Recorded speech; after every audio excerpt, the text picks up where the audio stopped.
How to create Google Ads account. Hi guys, welcome to our channel. Let's begin. First of all, you want to open up any web browser and search for ads.google.com.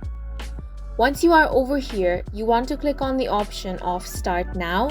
If you already have an account, you can click on the Sign In option.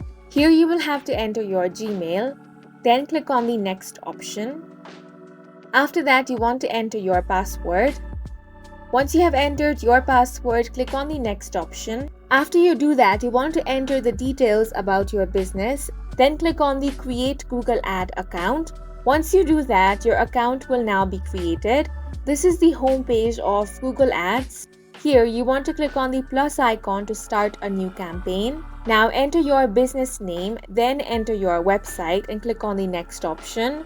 On the next page, you will have to select your objective and the plan based on your objectives.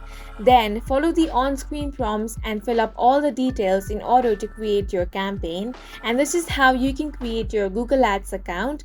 If you found this video helpful, please make sure to hit the like button and subscribe for more videos like this.